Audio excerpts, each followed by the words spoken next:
Je ne vais pas tous les passer en revue, mais on propose notamment de labelliser vos projets d'innovation.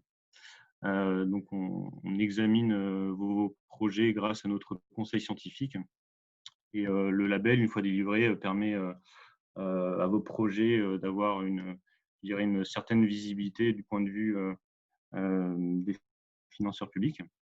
On propose aussi, par exemple, de la veille générique sur vos marchés et en complément à tout ça, on a une offre complémentaire à tarif préférentiel. On se propose, par exemple, de faire du montage et de la gestion de vos projets d'innovation et aussi la rédaction des dossiers d'appel à projets. On propose aussi des formations techniques et des veilles technologiques et marchés sur mesure, par exemple. Donc, je disais tout à l'heure que nous étions un réseau d'acteurs dans l'énergie électrique. Et donc, pour préciser tout ça, en fait, on opère sur 4 domaines d'activité stratégiques. Le premier étant réseau électrique intelligent. On a aussi donc le bâtiment intelligent, système électrique pour la mobilité et matériaux et composants pour l'électronique. Donc, si je fais un focus tout particulièrement sur le quatrième DAS, on a donc matériaux pour la micro et nanoélectronique, composants et connecteurs électroniques, système pour la conversion d'énergie, la communication et procédés pour l'industrie électronique. Voilà, donc on couvre un ensemble assez vaste de sujets techniques, mais qui sont tous en lien avec l'énergie électrique. Et je vous parlais aussi tout à l'heure que nous proposions des formations. Donc, je voulais faire juste un petit focus sur une formation qui se tiendra prochainement, donc qui est la formation Energy Harvesting. Donc, je parle normalement à un public conquis. Et donc, c'est une formation qui se tiendra le 5 octobre à Tours, qui sera animée par Peter Voyas. Peter Voyas, qui est professeur au sein de l'Université de Fribourg en Brisgau, en Allemagne, et qui est spécialiste des microsystèmes. Donc, c'est une formation qui se tiendra totalement en anglais. Et au programme de la formation, je ne vais pas entrer dans les détails, mais vous aurez un panorama complet du domaine de la micro-récupération d'énergie. Et ensuite, vous aurez tout un ensemble d'exemples d'applications de la micro-récupération d'énergie. Donc voilà, n'hésitez pas à revenir vers moi ou ou vers mes collègues si vous avez des questions. Merci. Merci, monsieur Nicolas. On va pouvoir laisser la parole à monsieur Jean-Yves Desmar de Captronic. Allez-y. Pour pouvoir présenter rapidement aussi un peu ce que Captronic peut vous apporter. Et puis ensuite, on passera au vif du sujet avec monsieur Gasnier du CEA Leti. On coupe notre son, vous pouvez partager votre écran. Voilà. Bonjour à tous. Donc, je suis Jean-Yves Desmar, je suis le responsable pour l'Ouest de la France du programme Captronic. C'est un programme qui a été porté sur les fonds baptismaux par le CEA et BPI France, qui à l'époque s'appelait l'ANVAR, puisque ça date des années 90. Alors, nous sommes financés encore jusqu'à cette année par la Direction générale des entreprises, du ministère de l'économie et des finances, et nous passons progressivement à du financement régional. Donc, vous voyez en dessous de Captronic, il y a écrit système électronique et logiciel embarqué. Il n'y a plus beaucoup d'électronique sans logiciel. Et on y est passé déjà il y a un certain nombre d'années.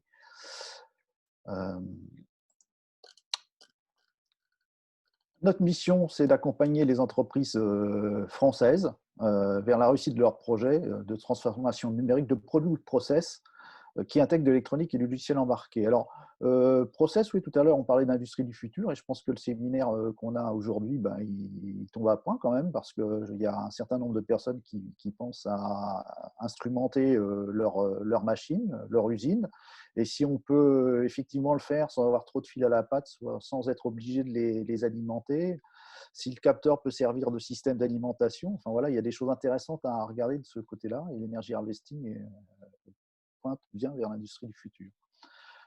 Captronic est surtout connu pour son intervention auprès des produits, mais nous sommes aussi sur les process. Nous sommes un réseau national. Captronic, c'est un programme national, et notamment sur le volet industrie du futur, on est bien implanté. On travaille avec beaucoup de régions. On travaille pas mal avec le CETIM, y compris en région Centre-Val de Loire. Et on a 15 ingénieurs sur tout le territoire actuellement. Alors, ça va peut-être se renforcer au fur et à mesure que les régions se mettent à nous appuyer, mais on est toujours à vos côtés. Alors, on n'a plus d'ingénieurs en région Centre-Val de Loire depuis l'année dernière, mais c'est moi qui visite nos entreprises, nos adhérents qui nous connaissent déjà depuis plus de 20 ans. Pour vous donner une petite idée de l'accompagnement que nous apportons, eh bien, on a en moyenne un peu plus de 3000 entreprises qui font appel à nous, que ce soit simplement pour aller dans des séminaires, on les pousse à se renseigner, comme typiquement la journée d'aujourd'hui. Bon, certaines ont des projets qui sont bien chauds, et donc vous voyez, 340 à peu près par an bénéficient de contrats d'expertise. On en visite le double pour arriver à ce chiffre-là, 650. Et puis, on fait beaucoup de formations. On a à peu près 80 sessions qui se réalisent sur une centaine qui est offerte. Vous pourrez aller sur notre site captronic.fr pour voir un petit peu ce qu'il y a en formation. Et d'ailleurs, depuis un moment, beaucoup de formations en distanciel, ce qui permet effectivement de passer le cap du Covid. Là. Donc, finalement, un peu plus de 2000 entreprises sensibilisées. On fait appel à des experts et on travaille à peu près avec 650 centres de compétences en moyenne. Voilà. Donc, l'offre Captronic, c'est de l'accompagnement collectif, de la sensibilisation comme aujourd'hui, mais c'est aussi de la formation pratique avec nos formations, mais c'est surtout de l'accompagnement individuel.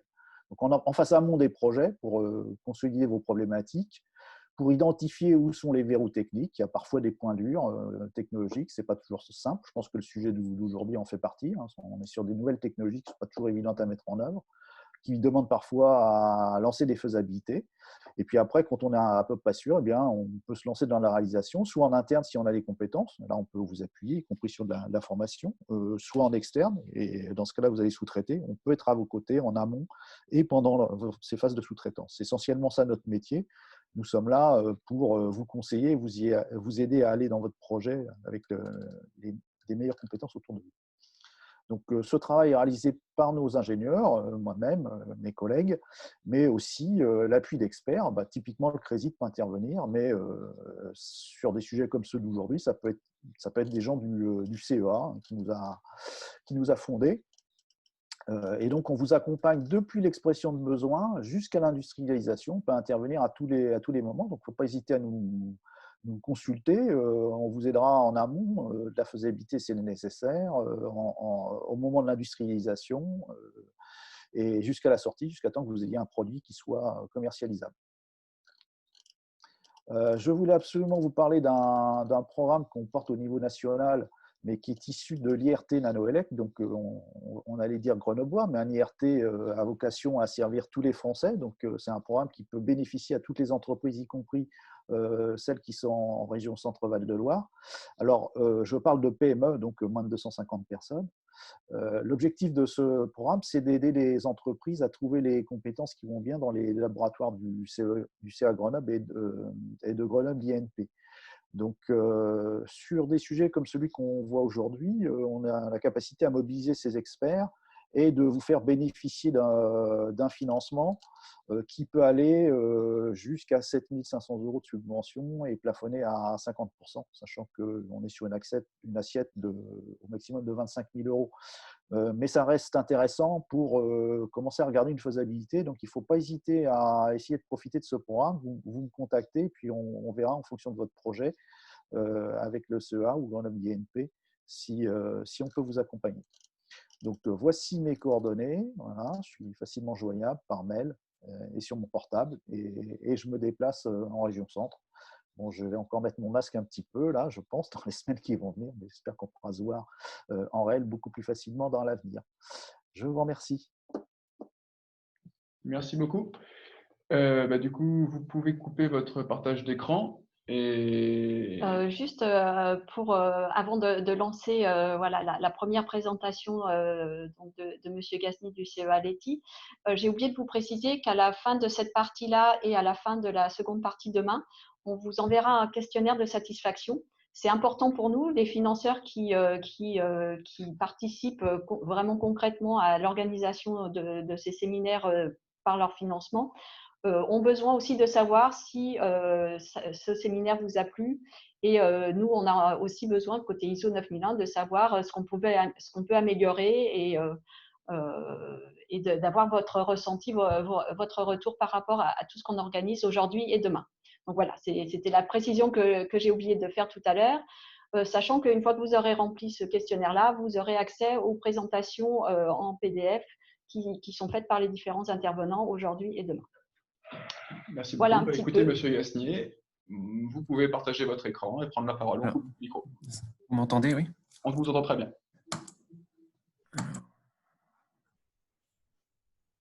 Et on vous voit. Ok, est-ce que c'est bon? Oui, je pense que c'est bon pour tout le monde. Ok, donc merci au Crésit d'avoir invité le CEA Leti à ce web séminaire là, sur la récupération d'énergie pour les petits systèmes. Je suis Pierre Gasnier, donc du CEA Leti à Grenoble, et je suis ingénieur-chercheur au laboratoire Autonomie et Intégration des capteurs au département système du Leti. Et dans ce laboratoire, qui vise à concevoir et intégrer des systèmes de capteurs capteurs, je dirais, haute performance parfois, ou alors dans des environnements complexes. Et ben, il y a une brique qu'on appelle autonomie, dans laquelle la récupération d'énergie intervient. Et c'est un thème qui est porté depuis les années 2000-2003, avec pas mal de projets industriels, mais surtout depuis quelques années quand même une augmentation avec des partenaires académiques. Et je citerai l'Université de Savoie-Mont-Blanc et un laboratoire de mécatronique à Annecy avec lequel on a des thèses en commun. Alors, voilà. Donc, je vais vous parler de la récupération d'énergie avec une introduction assez générale, un aspect quantitatif et qualitatif sur les puissances. Et ensuite, je vais plutôt me focaliser sur la récupération d'énergie mécanique, un peu de circuit de gestion d'énergie, ainsi que sur les récupérateurs d'énergie des flux d'eau et des flux d'air. Donc voilà. Alors, qu'est-ce que la récupération d'énergie pour les petits systèmes? Alors, j'ai pris un peu de recul avant cette présentation et je suis allé sur Google. Je me suis dit, qu'est-ce que ça veut dire récupération? Donc, on tape récupération, pas grand-chose qui vient à part du recyclage. On traduit en anglais, ça donne harvest. Et quand on tape harvest, on a plutôt le tableau d'un célèbre impressionniste du 19e siècle. Ensuite, quand on va un peu plus loin, on tombe sur un super album de rock de Neil Young, Harvest. Et quand on affine un peu plus la recherche, on tombe sur cet objet qui, alors je l'ai mis intentionnellement, je dirais, parce que ce n'est pas un récupérateur d'énergie, c'est ce qu'on trouve notamment chez un grand fabricant d'articles de sport. Donc là, l'utilisateur vient faire tourner une petite manivelle pour recharger une batterie afin d'éclairer. Ce n'est pas un récupérateur, mais plutôt un générateur, puisqu'il y a ici un mouvement, il n'y a pas de mouvement, enfin, il y a ici un mouvement intentionnel de l'utilisateur pour récupérer l'énergie. Et quand on affine les mots-clés que je vous ai donnés en dessous, plutôt en anglais, eh bien, on tombe sur un système qui est connu, qui est sorti dans les années 2000, proposé par l'Université de Californie, à la DARPA, qui est le Smart Dust, qui est l'un des premiers, voire le premier capteur autonome très petit, 16 mm3, basé sur une conversion photovoltaïque. Et ce système a été le déclencheur de la thématique, je dirais, dans les années 2000, et a donné aussi lieu à une exposition médiatique, je dirais, assez importante, et à des communiqués scientifiques, il faut l'avouer, parfois douteux, notamment en termes d'ordre de grandeur, de puissance qu'on peut récupérer.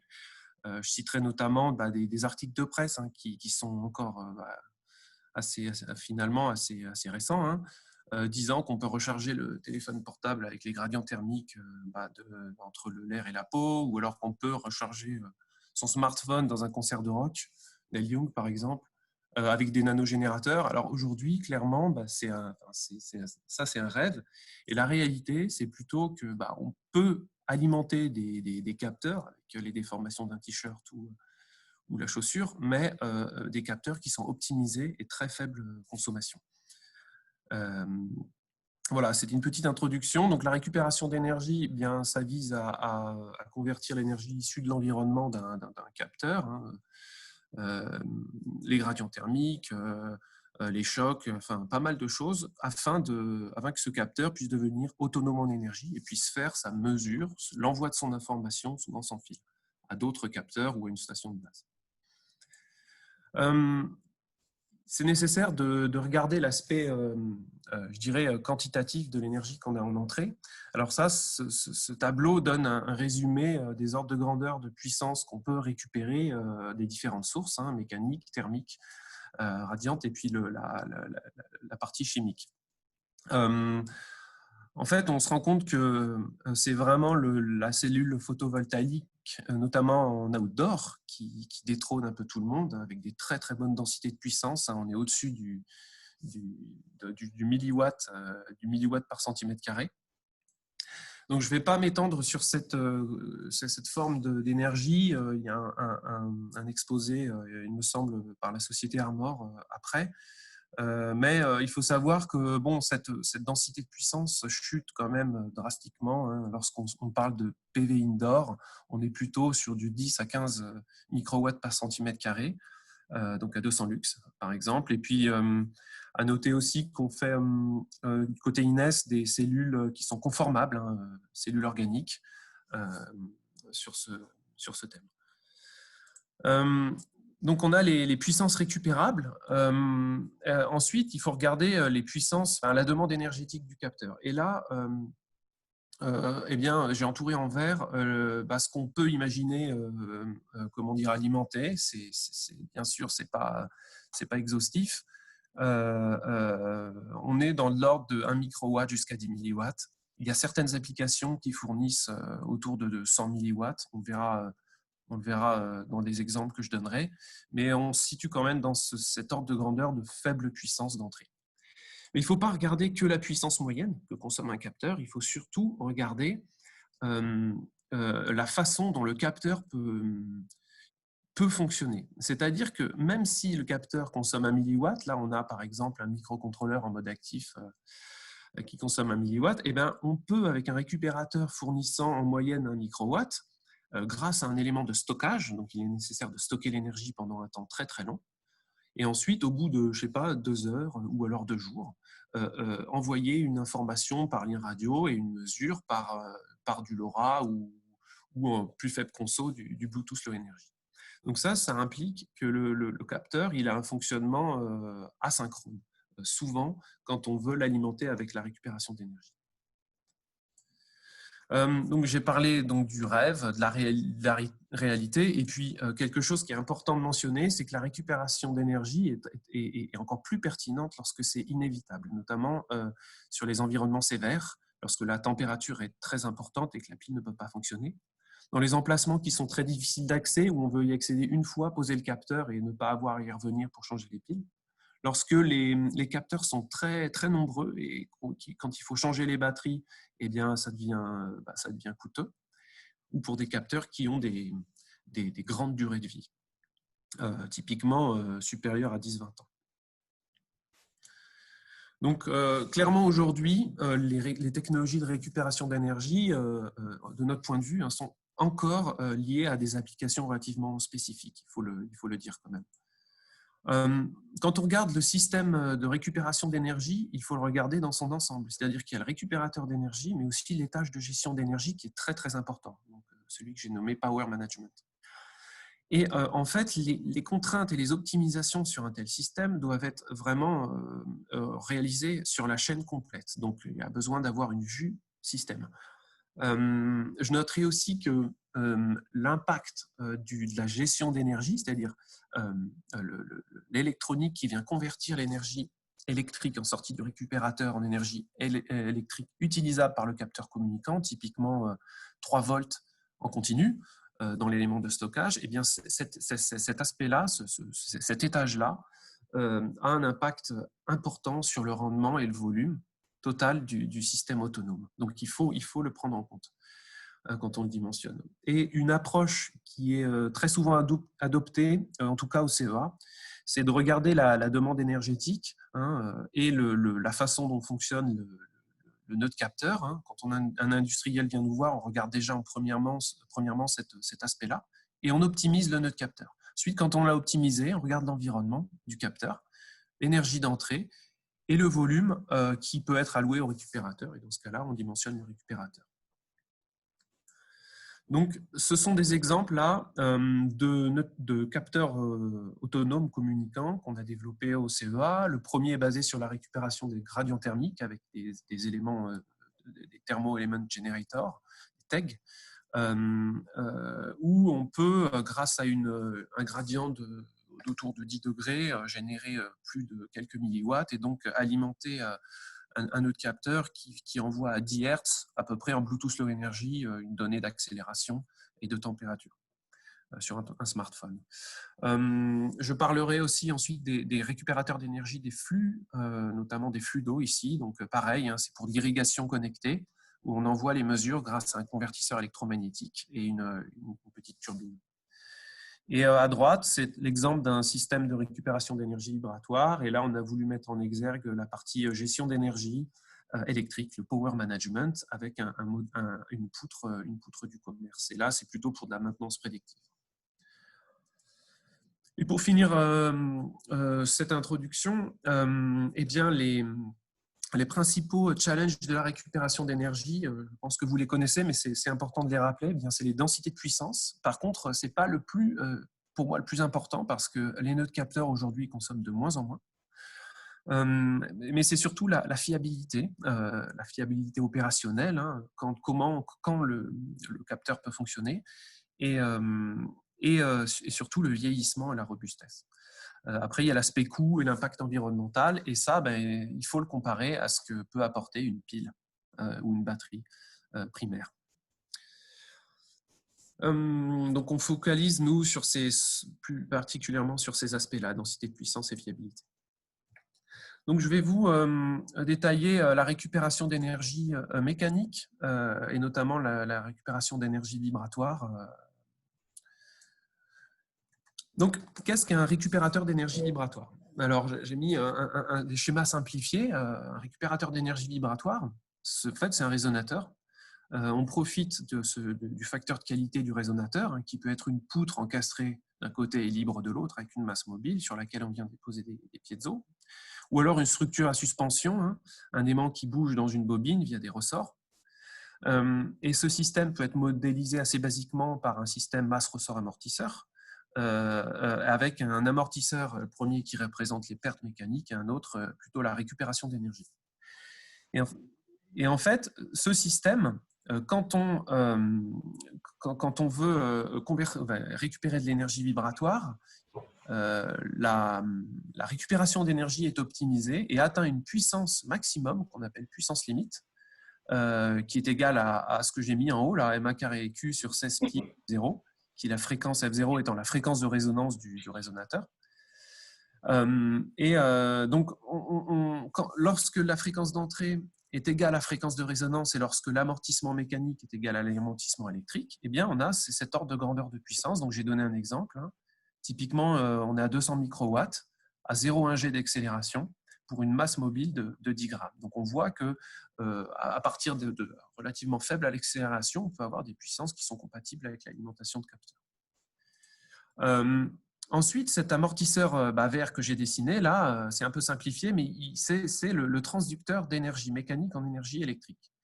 Il peut y avoir trois grandes façons assez connues de convertir l'énergie mécanique en énergie électrique. La piézoélectricité, qui est un matériau, sont des matériaux qui se polarisent sur l'action, sous la déformation, l'action mécanique, notamment une contrainte. L'électromagnétisme qui en fait utilise la loi de Lenz, le mouvement d'un aimant dans une bobine, et la variation de capacité, donc les convertisseurs électrostatiques. Ils ont tous leurs avantages et leurs inconvénients. Le premier a des tensions qui sont relativement intéressantes, simples à utiliser pour alimenter des capteurs, typiquement au-dessus de 3 volts pour des dispositifs macroscopiques. L'électromagnétique, c'est un peu plus compliqué avec des courants, en fait, des tensions plus faibles. Quand on regarde les densités de puissance en pratique, eh bien, donc là, j'ai tracé la densité de puissance, c'est-à-dire que chaque point représente un prototype de l'état de l'art, une puissance électrique divisée par le volume global du récupérateur et l'accélération au carré à laquelle l'expérience a été faite. Donc ça, c'est des travaux issus de l'état de l'art. On remarque l'électromagnétique donc en orange et situé plutôt dans les basses fréquences. Et ben, à peu près les mêmes densités de puissance que la piezo, le convertisseur piézoélectrique, avec une transduction électrostatique qui a des densités de puissance moindres, mais qui autorise, c'est vraiment un avantage, la miniaturisation en utilisant des procédés MEMS. Donc là, ce sont des récupérateurs, certains récupérateurs du CEA que je me suis permis d'afficher et des récupérateurs du commerce. On les voit en bas à gauche, un piezo de MID et notamment celui de Revibe qui est relativement nouveau dans le domaine puisque donc il utilise c'est un récupérateur électromagnétique qui fait à peu près la taille d'une canette de Coca divisée par 7, quoi. Et on voit qu'il a des densités de puissance assez intéressantes. Donc on atteint au-dessus des, on va dire, 1 milliwatt par centimètre cube et par G carré pour les récupérateurs piezo et électromagnétiques. Donc ça, c'est un exemple qu'on a réalisé au CEA pour des applications autour du corps humain. Comment récupérer l'énergie de mouvement humain lors de la course ou de la marche. Donc c'est un dispositif résonant en très basse fréquence. On a visé la taille d'une pile, batterie AA, 9 cm3. Et là, les ordres de grandeur de puissance sont autour de 4 milliwatts lors d'une course à pied. Et on utilise pour la partie suspension des aimants tête bêche qui font en fait une sorte de ressort non linéaire. Ensuite, un exemple sur la récupération d'énergie vibratoire pour du SHM en environnement aéronautique. C'est un cantilever piezo bimorphe, donc il y a du piezo des deux côtés de la poutre, qui résonne à une fréquence assez importante, qui est liée à la fréquence de rotation d'un groupe auxiliaire de puissance. C'est un projet qu'on avait fait avec le groupe Safran. Ici, on avait des contraintes assez importantes, notamment en termes d'accélération, parce qu'il fallait tenir jusqu'à 20 G et fournir la puissance à partir du 8 G. Et l'application, c'était d'alimenter un circuit de conditionnement de signaux pour 3 capteurs d'accélération qui viendraient monitorer les fréquences de rotation et des usures dans les roulements du moteur. Il a été testé donc en conditions réelles. Et vous voyez, quand je vous disais qu'on peut aller au-delà de la dizaine de milliwatts, là on est allé à 200 milliwatts à partir de 8 G d'accélération sur sa fréquence de résonance. Donc un aspect très important quand on parle de récupération d'énergie vibratoire, c'est que comme ce sont très souvent des systèmes résonants, ils sont très sélectifs en fréquence. Et là on peut voir que si la fréquence d'entrée, donc celle du moteur ou de la machine-outil, n'est pas centrée sur la résonance du récupérateur, notamment là j'ai pris l'exemple quand on s'écarte de quelques pourcents de la résonance, notamment de 2%, eh bien on peut faire chuter la puissance d'un facteur 2. En tout cas, ça a des conséquences vraiment néfastes sur la fiabilité fonctionnelle. Et pour ça, ça a un impact dans 2 cas de figure. C'est-à-dire que si la fréquence d'entrée varie, bien sûr, la fréquence de résonance du récupérateur et la fréquence d'entrée ne coïncident plus. Donc dans ce cas-là, c'est dans le cas où un régime moteur varie, par exemple. Mais plus grave encore, c'est quand souvent les récupérateurs sont des éléments mécaniques mobiles qui vieillissent et souvent les fréquences de résonance chutent. Et donc la fréquence d'entrée qui peut être fixe, elle coïncide plus avec la fréquence du récupérateur qui est plus faible. Pareil, en température, les matériaux deviennent plus mous et la structure résonante shift en fréquence. On a noté par exemple une diminution de 7% de la fréquence de résonance, là sur le projet dont je vous ai parlé juste avant, entre une température à l'ambiante et une température à 120 degrés du récupérateur. Donc on a besoin, c'est très important, au moins de compenser les dérives thermiques et le vieillissement des récupérateurs. Et une bonne cible, c'est au moins pouvoir avoir une bande passante de 10 à 20% de la fréquence de résonance du récupérateur. Et pour cela, il y a plusieurs approches qui sont proposées dans l'état de l'art. Et on utilise, nous, le tuning de fréquences électriques. Alors, je vais essayer de vous expliquer ça en 2-3 mots. C'est-à-dire que si on considère que le récupérateur a un fort couplage avec le domaine électrique, notamment avec les circuits de gestion d'énergie qui viennent ensuite, eh bien, on peut ajuster son comportement mécanique. Comment on fait ça? Notamment, on peut faire ça, par exemple, avec des matériaux piézoélectriques, en tout cas des structures embarquant des matériaux piézoélectriques, et notamment avec la notion de couplage du matériau. Donc, couplage du matériau, c'est défini dans la norme, ça dépend de la géométrie et du type de matériau piézoélectrique. On remarque ce couplage, là, ce que j'ai marqué en bleu, K31 carré, il est dépendant des raideurs du matériau. Et en fait, un matériau piézoélectrique est plus raide en circuit ouvert qu'en circuit fermé. Et quand on vient déposer ce matériau sur une structure résonante, type cantilever, d'abord pour baisser la fréquence et s'adapter à la gamme 0,1 kHz en gros, eh bien, ce coefficient de matériau se retrouve dans un coefficient plus global qui est le couplage électromécanique de la structure dans son ensemble.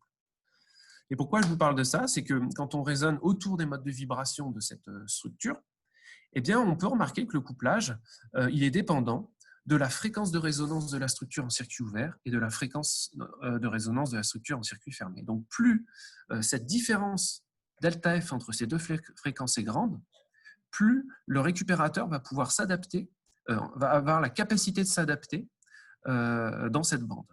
Et c'est donc en augmentant le K carré, donc le couplage global de la structure, qu'on peut faire du tuning de fréquence. Et donc, nous, on s'est penché ces dernières années à la fabrication de dispositifs dits fortement couplés. Alors, on peut faire du fort couplage en utilisant des matériaux qui coûtent assez cher, mais qui ont des très très forts coefficients de couplage matériaux, notamment les monocristaux. Le problème, c'est que ces derniers sont assez incompatibles avec des environnements industriels, ils sont assez fragiles, ils ne tiennent pas énormément en température, mais on obtient des bandes passantes là, de 38% qui sont monstrueuses. On peut dimensionner des structures aussi qui localisent et qui homogénéisent les déformations dans le matériau, mais lorsque les structures qui sont complexes, ces structures complexes ont des robustesses limitées, des facteurs de qualité faibles, donc c'est ce qui diminue la densité de puissance. Et nous, ces derniers temps, on s'est attelé au travers d'une thèse à essayer de fabriquer des récupérateurs fortement couplés, mais basés sur des matériaux compatibles avec des fortes températures et en utilisant des formes simples. Donc, vous voyez la géométrie en bas à gauche. Voilà.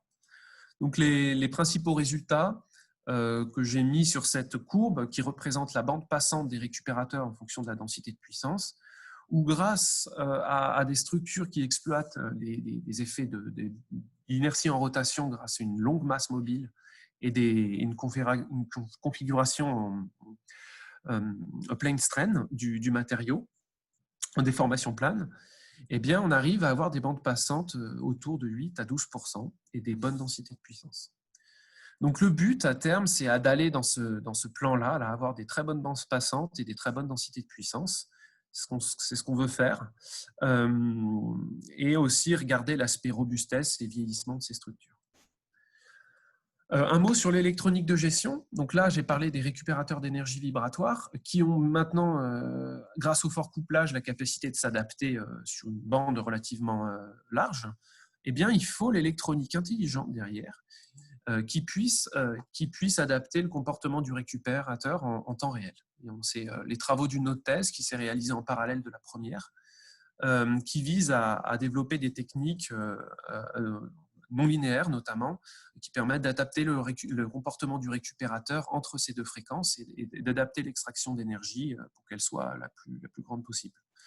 Notamment, on fait des circuits de gestion d'énergie, des circuits intégrés, qui permettent d'adapter la fréquence de fonctionnement, l'extraction d'énergie en temps réel.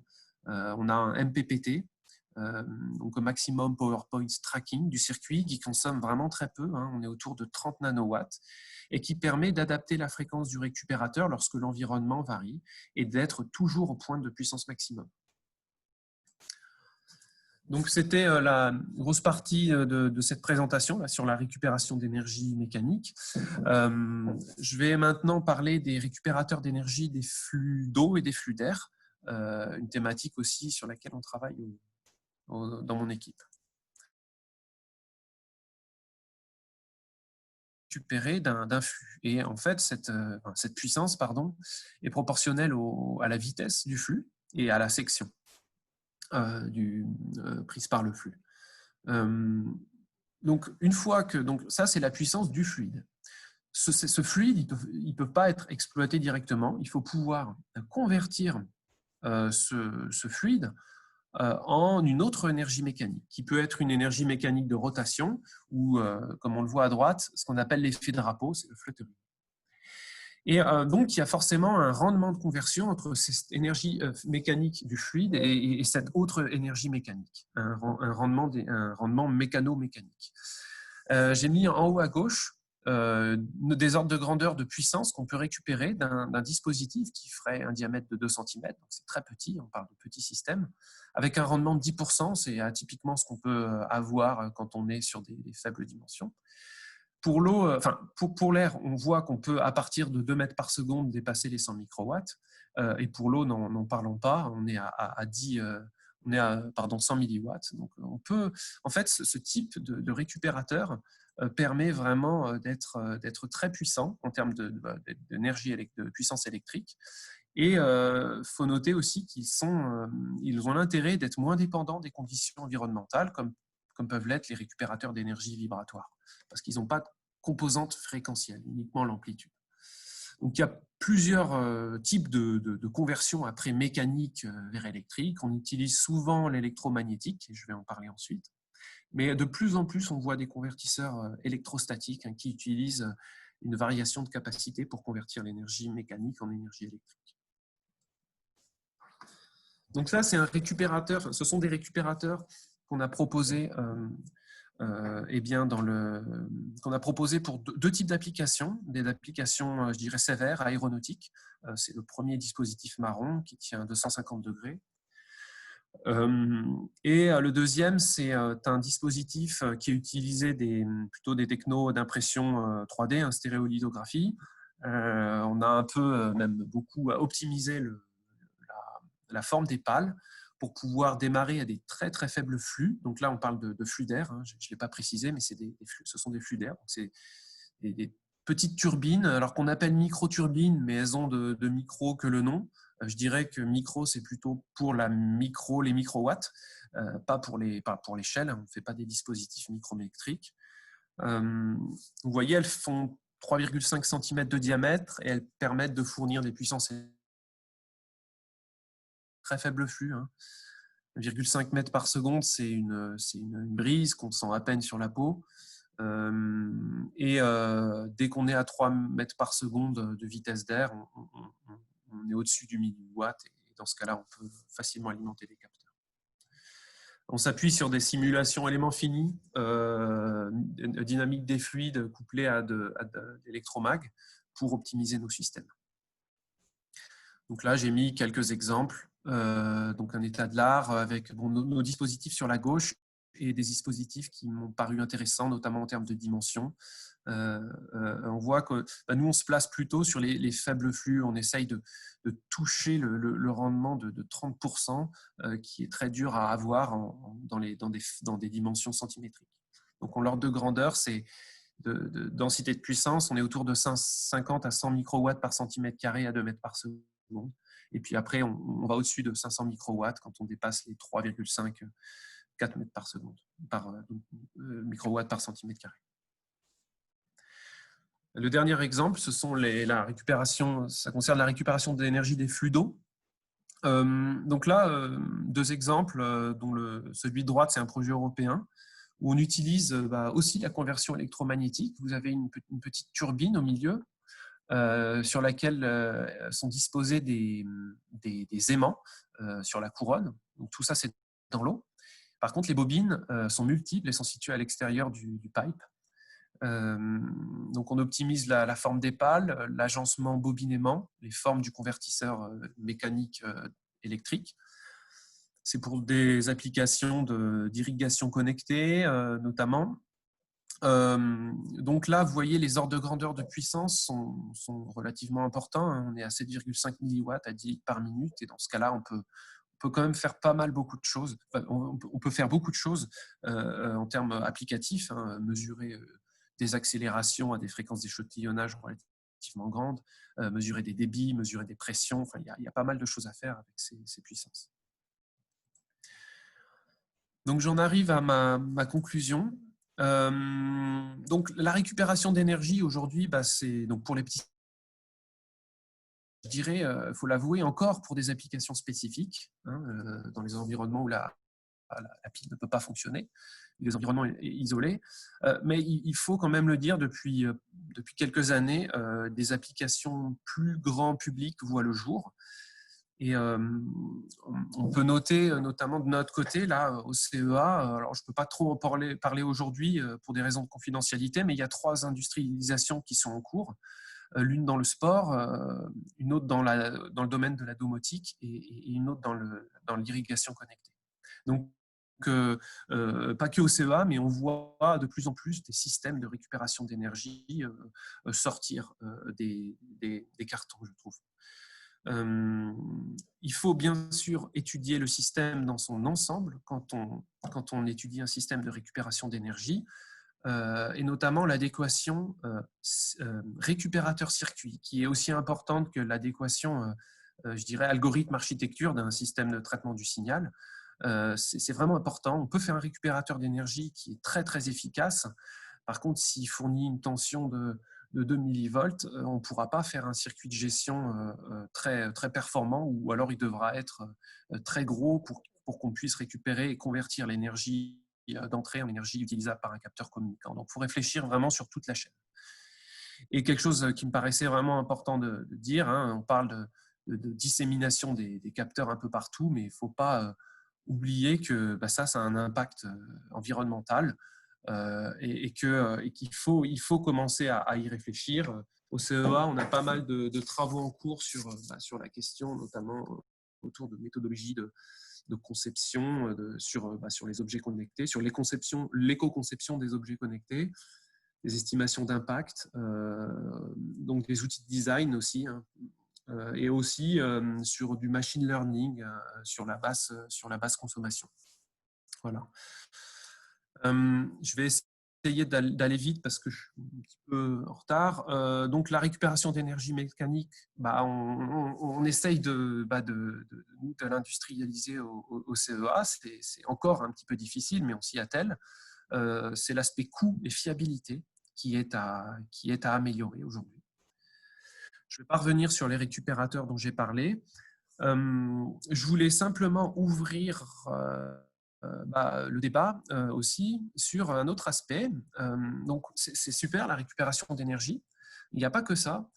Il y a aussi ce qu'on appelle la transmission de puissance sans fil, qui a l'avantage d'être intrinsèquement, je dirais, plus robuste, car en fait, on maîtrise la source de puissance, la source d'énergie en entrée. On parle de couplage inductif, des ondes radio. Nous, au CEA, on a lancé aussi pas mal de travaux sur ces questions-là, notamment pour l'alimentation de capteurs qui sont situés dans des environnements qui sont proches, mais inaccessibles, hein, une paroi métallique dans laquelle on ne peut pas faire de trou. Eh bien, on utilise les ondes acoustiques, hein, par le biais de piezo. Un piezo d'un côté, un piezo de l'autre. Et vous voyez, on peut transférer des puissances très importantes. Hein, on est à 10 watts avec un rendement de 50% dans ce cas-là. Et vous voyez l'épaisseur de paroi, hein, qui est énorme en bas à droite. Et pour finir, on travaille aussi sur l'aspect transmission de puissance sans fil grâce au principe magnétodynamique. Donc là, vous avez une bobine émettrice dans laquelle on fait circuler un courant et cette dernière génère un champ. Ce champ à distance fait bouger un aimant, hein, il peut être en rotation ou en translation, et cet aimant va générer une variation de flux magnétique dans une bobine réceptrice qui l'entoure. le système récepteur. Dans ce cas-là, vous voyez des exemples hein, où on peut transférer des puissances très importantes à distance, sans fil.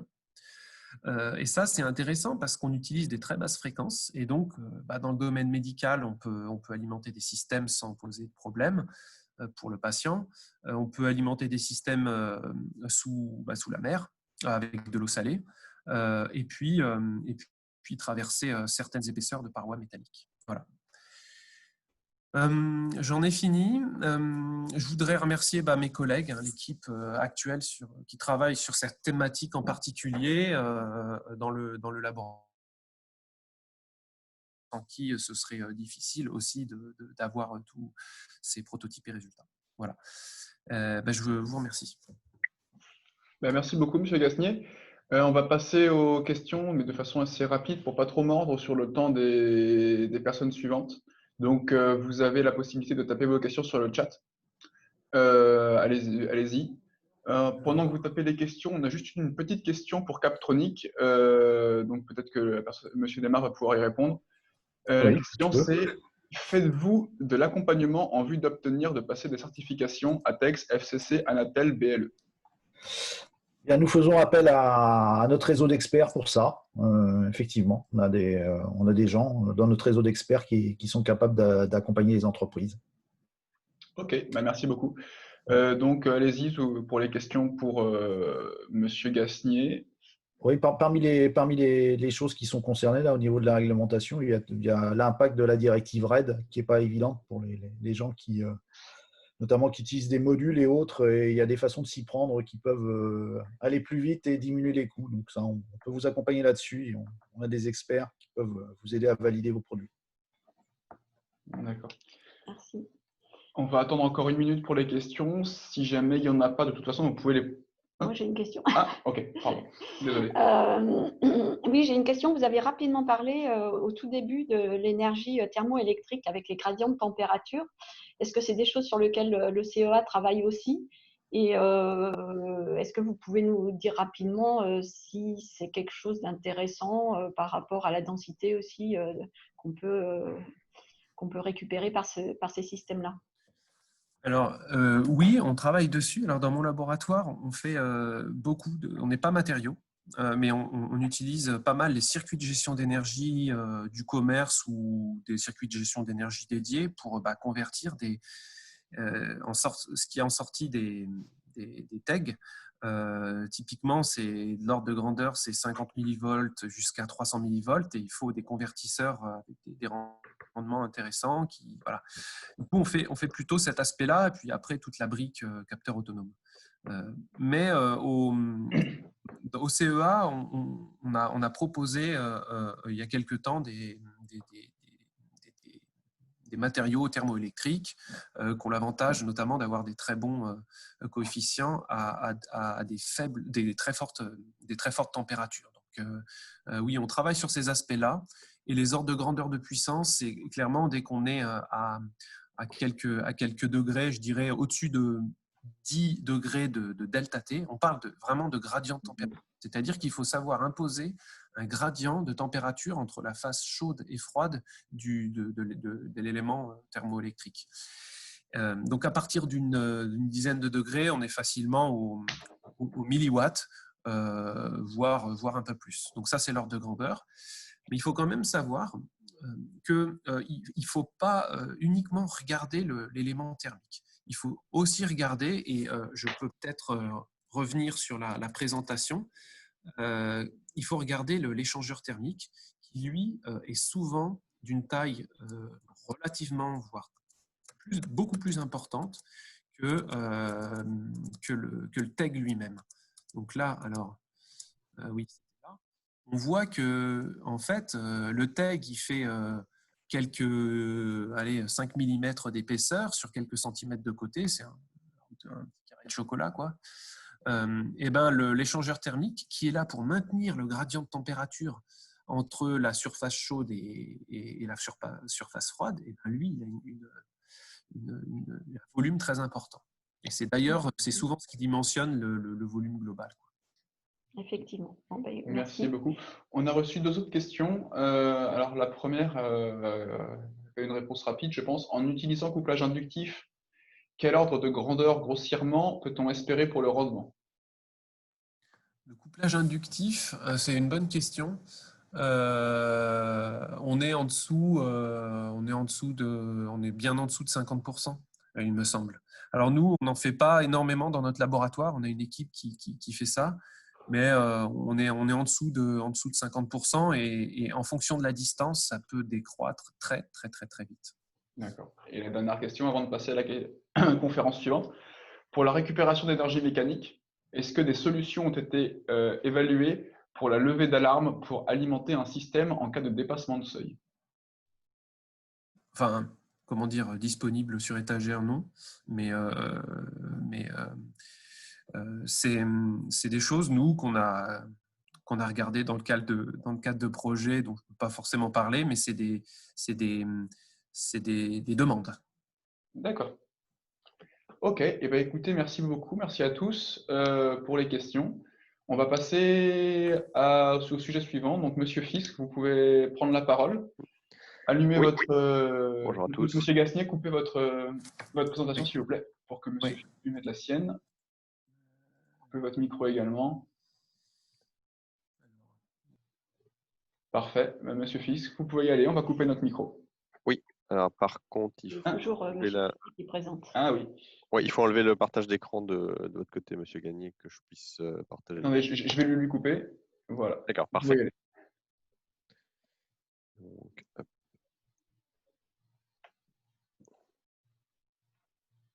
Eh ben, on vous voit bien, on vous entend bien. Voilà. Je vous laisse la parole. Donc, vous voyez bien l'écran. Bah, écoutez, merci pour cette invitation déjà sur ce séminaire un petit peu de récupération d'énergie lié à l'électronique et aux petits systèmes. Donc aujourd'hui, on va parler plus spécifiquement ici de la partie récupération d'énergie photovoltaïque, donc avec les produits et les solutions qui ont été développés par Armor depuis maintenant une dizaine d'années. Donc rapidement, donc John Fisk, donc moi je suis plutôt en charge du développement du segment de produits, donc ce qu'on appelle OPV, organique photovoltaïque, pour des applications justement liées à l'électronique, à la microélectronique. Voilà. Et je suis issu plutôt d'une formation ingénieur et ayant développé des systèmes et des solutions à destination des smart cities, des smart buildings et de l'IoT, essentiellement chez des intégrateurs de services et d'énergie. Donc aujourd'hui, rapidement, alors si je fais un petit tour sur l'entreprise Armor, qui est une entreprise, une ETI française qui a environ une centaine d'années, qui est aujourd'hui leader sur un métier que le transfert thermique. Alors très schématiquement, c'est de l'induction sur couche mince qui sert à faire essentiellement des étiquettes de code barre pour le tracking et le suivi logistique. Et on a utilisé effectivement nos process industriels pour développer depuis une dizaine d'années des nouvelles technologies basées sur ces solutions. Et donc, dans ces nouvelles technologies, on a créé donc, notre gamme de produits qui s'appelle ASCA, qui est basée sur de la même induction de film, sauf qu'au lieu d'enduire de l'encre, on enduit des polymères photoactifs sur un substrat on va dire plastique et qu'on vient encapsuler, qui vont permettre justement de générer de l'énergie. Donc aujourd'hui, il y a à peu près 10 ans de R&D sur ce sujet et d'industrialisation qui nous permettent d'avoir un produit qui commence à être assez bien industrialisé. Donc, le cas de la technologie photovoltaïque organique, la manière dont c'est produit et dont c'est fait, donc c'est-à-dire qu'on a, c'est ce que je disais, donc on a aujourd'hui un polymère photoactif qui est au centre de ce sandwich. Avec autour de ces polymères, on a des couches effectivement intermédiaires pour guider les électrons vers les électrodes. On a des couches d'électrodes qui vont effectivement récupérer le courant électrique généré. Et le tout sera encapsulé dans des fines barrières pour justement protéger les polymères de tout ce qui est environnement extérieur, eau, air, eau, oxygène, et éviter qu'ils ne se dégradent trop vite. Voilà, donc ici on voit un petit peu un film photovoltaïque avec donc sur le côté ce qu'on appelle les bus bars, donc qui sont les électrodes qui vont effectivement conduire le courant pour avoir accès aux bornes plus et moins du film. Donc aujourd'hui, la technologie qui est, comme je disais, en partie industrialisée, nous permet d'avoir une certaine latitude dans le choix des formes, des couleurs.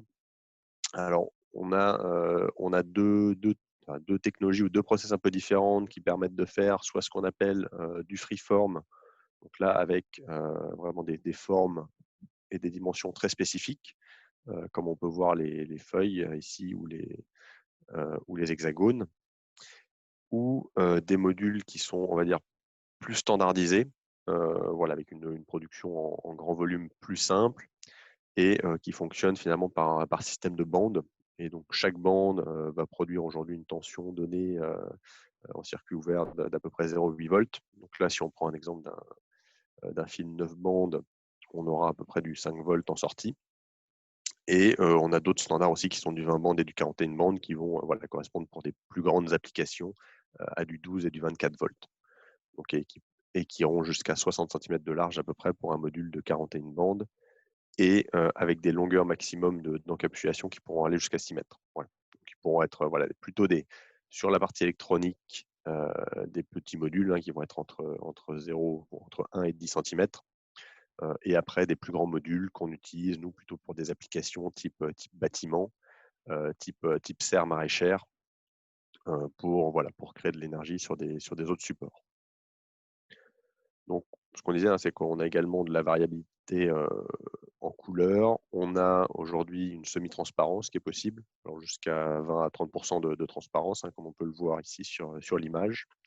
Les films sont relativement flexibles, ce qui permet, on va dire, des intégrations assez simples.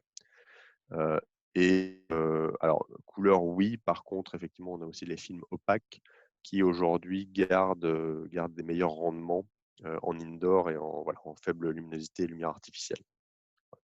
En extérieur, les performances sont identiques entre des films opaques et des films semi-transparents. Donc, si je regarde à peu près les différences, généralement, on ne s'empêche jamais de faire des comparatifs par rapport à du photovoltaïque classique au silicium. Donc, on aura une sensibilité à la lumière diffuse qui nous permettra justement, par rapport à une même puissance installée que du photovoltaïque, de produire en moyenne 22% de plus. Pourquoi? Parce qu'on va produire davantage. Alors ça, c'est plutôt sur des applications extérieures en faible luminosité, donc au crépuscule et également en période nuageuse. Le film, effectivement, est sensible à faible luminosité, donc on voit, on peut effectivement générer de l'énergie à partir de 200 lux. On sera performant à la lumière artificielle et on peut également utiliser le film en tant que capteur, un capteur de luminosité ou récepteur d'informations sur des échanges de type LiFi. Donc là, on peut prendre le cas pratique chez nous, donc ce qu'on appelle un module indoor, qui est finalement un module 9 bandes, donc qui sort une tension d'environ 5 volts. Et qu'on utilise alors là sur des applications simples, ici plutôt de connexion à des LED, pour de l'éclairage, des cartes de vœux type lumineuse ou autres. Pour ça qui sont des démonstrateurs simples. On a aussi effectivement des sujets autour de l'alimentation, de capteurs, de boîtiers électroniques qui sont plutôt à ce stade confidentiel avec nos clients, donc je ne peux pas forcément partager ici. Donc là, on voit un petit peu en termes de production d'énergie ce qu'on peut avoir sur ce type de module, alors qu'il fait de mémoire ça doit être une trentaine de centimètres carrés. Et donc à 200 lux, on sortira environ 50 microampères. Et donc on voit quand même qu'il y a des grosses différences effectivement entre 200 lux, 1000 lux et après ISC, donc à 1000 watts par mètre carré, qui est aujourd'hui le nombre de watts crête qu'on peut voir sur les panneaux solaires standards et la mesure, on va dire, qui est donnée à titre indicatif sur toutes les installations photovoltaïques. Et donc, là aujourd'hui, effectivement, ça sert à allumer des LED, c'est largement suffisant, on va dire, pour ce type d'application qui font que on n'a pas forcément beaucoup d'électronique derrière dans cette application ou même de gestion d'énergie. Mais c'est sûr que, comme disait le collègue du CEA juste avant, il y a toute une branche des solutions. La partie effectivement production d'énergie solaire est une chose, mais il y aura beaucoup de travail aussi à faire sur la conception électronique avec une gestion d'énergie à mettre en œuvre. Donc aujourd'hui, on va résumer rapidement quelques cas d'usage ou quelques exemples qui pourraient vous donner des idées. C'est ce qu'on a dit, hein, donc voilà, les sources d'énergie et capteurs de luminosité. Donc ici, c'est des applications partenaires qui sont les cartes de vœux, les petites maisons. Donc c'est un partenaire qui s'appelle Litogami, hein, que vous pouvez trouver sur Internet. Voilà. Et après, c'est d'autres produits qui ont été développés en interne sur des horloges, des lampes qui sont totalement autonomes et avec de l'OPV qui permet justement de respecter un peu un design et une personnalisation des produits, puisque ça va être facilement intégrable. Alors bien sûr, il faudra travailler sur l'intégration avec les clients ou les partenaires qu'on va pouvoir avoir, mais il y a moins de contraintes, on va dire, que d'autres systèmes ou que du photovoltaïque standard. Sur l'IoT, donc là, il y a quelques exemples, hein. Alors bon, la caméra, effectivement, on n'est pas encore au niveau de génération d'énergie pour alimenter complètement ce type de caméra extérieure. Mais effectivement, dans l'idée, on peut au moins apporter un complément d'énergie sur des caméras ou des objets qui sont sur batterie, soit les rendre totalement autonomes pour des petits capteurs, comme ça peut être le cas pour des capteurs simples et peu énergivores, soit effectivement augmenter l'autonomie de certains équipements électroniques qui justement vont pouvoir bénéficier de cet apport d'énergie complémentaire pour recharger leur batterie ou leur condensateur. Et ensuite, effectivement, on a encore une fois le sujet d'intégration pour digitaliser de nombreuses surfaces et ajouter de nouvelles fonctionnalités à tout type de matériaux avec des intégrations qu'on peut faire de l'EPV dans du textile, dans du verre, dans du bois ou dans des plastiques. Donc en conclusion, hein, je parlerai plutôt des perspectives, hein, qui sont qu'aujourd'hui, l'énergie photovoltaïque, on a quand même quelque chose qui est une énergie qui est très facile d'accès. Alors bon, infini, je marque ça, c'est pas vrai dans l'absolu, mais dans l'idée, on a quand même accès à l'énergie solaire à peu près partout, sauf dans des cas très spécifiques d'utilisation avec des capteurs enterrés ou à l'intérieur qui n'ont pas accès à la lumière. Mais je pense que pour cette raison, c'est une bonne technologie de base qui peut être intégrée justement, soit indépendamment sur les bonnes applications, soit en lien avec d'autres sources de récupération d'énergie, comme on a pu le voir avant. Et là, on a déjà effectivement une première solution qui est industrialisée et prête à, on va dire, à intégrer sur des produits et qui aujourd'hui est fabriqué en France, donc aujourd'hui dans l'usine d'Armor qui est située au sud de Nantes. Voilà, donc ça a été assez vite, hein, parce qu'on n'a pas forcément aujourd'hui les éléments très techniques, hein. Je n'allais pas forcément vous refaire toute la technique ou la technologie de l'énergie photovoltaïque. Mais néanmoins, je pense qu'il était intéressant d'ouvrir aux usages, aux cas d'usage et aux applications possibles. Et maintenant, effectivement, je vous laisse, si effectivement vous avez quelques questions, je suis prêt à y répondre. Merci beaucoup. Merci à vous. Donc voilà, à tous les auditeurs, si vous avez des questions, n'hésitez pas à les poser plutôt sur le chat que sur l'aspect questions et réponses qui est plutôt normalement dédié aux problèmes techniques, on va dire. Mais bon, c'est pas grave. Donc on a déjà quelques questions sur justement quelle est la durée de vie d'un OPV. Est-ce que vous avez des éléments là-dessus? Alors aujourd'hui, on a effectivement des tests qui vont sur des durées de vie. On s'engage sur des durées de vie de 10 ans et l'objectif étant de passer à 20 ans.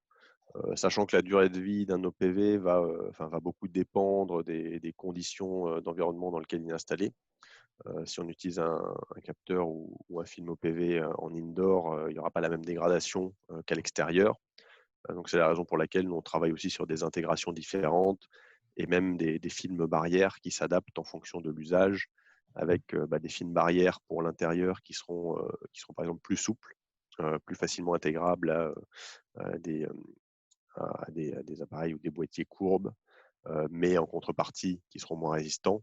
Et en extérieur, on aura du film barrière plus épais, un petit peu plus épais, donc un petit peu moins flexible, mais qui aura des durées de vie plus élevées. Merci beaucoup. Deuxième question, quels sont les facteurs d'usure? Alors ça, c'est un petit peu ce que je viens de dire, hein. Oui. Les facteurs d'usure, évidemment, il y a en fonction des équipements sur lesquels ça sera installé, tout ce qui peut être frottement, forcément sur des équipements capteurs embarqués. Ça peut potentiellement détériorer un peu le film barrière. Et après, il y aura effectivement tout ce qui va être utilisation en plein soleil, comme je dis, au bout d'un certain nombre d'années, où on va perdre une partie de l'efficacité. De mémoire, je crois que c'est les tests qu'on a fait au bout de 20 ans, on perd entre 20 et 25% de l'efficacité. D'accord. J'ai deux autres questions qui sont un peu sur le même sujet avec les durées de vie, donc je vous lis les deux. La première, c'est quelle durée de vie pour les cellules évoquées par Armor? Et la deuxième, est-ce que la notion de cycle de vie du produit a été étudiée, le corollaire, le polymère utilisé et le mode d'empilement est-il démontable facilement? Alors, aujourd'hui, la durée de vie, on en a parlé.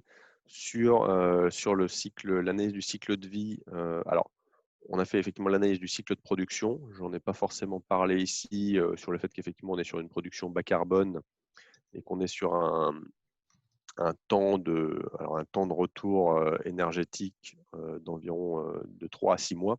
C'est-à-dire que l'énergie consommée pour produire le film photovoltaïque est remboursée, on va dire, en 3 à 6 mois d'utilisation du film.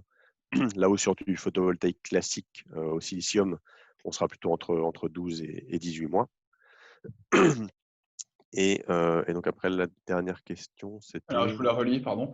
Alors, le cycle de vie, vous l'avez dit. Le corollaire, le polymère utilisé et le mode d'empilement est-il facilement démontable? Alors démontable, non, puisqu'après aujourd'hui les polymères, hein, c'est enduit comme une encre. Donc les films seront effectivement après encapsulés dans les films barrières pour créer cette étanchéité. Donc à partir de ce moment-là, ça sera plus forcément démontable. Néanmoins, aujourd'hui, les produits sont analysés pour passer dans une filière de revalorisation et sont 100% revalorisables. D'accord. Question suivante. Pouvez-vous nous donner quelques éléments sur l'utilisation des OPV en LiFi?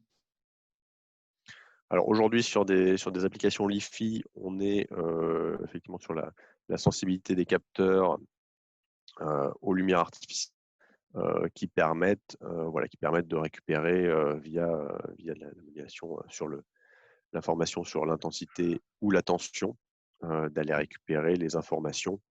Alors on ne sera pas sur des niveaux de LiFi au mégabit pour aller transférer des vidéos à ce stade. Par contre, effectivement, pour transférer des faibles volumes d'informations, des tags, donc plutôt sur un fonctionnement type RFID.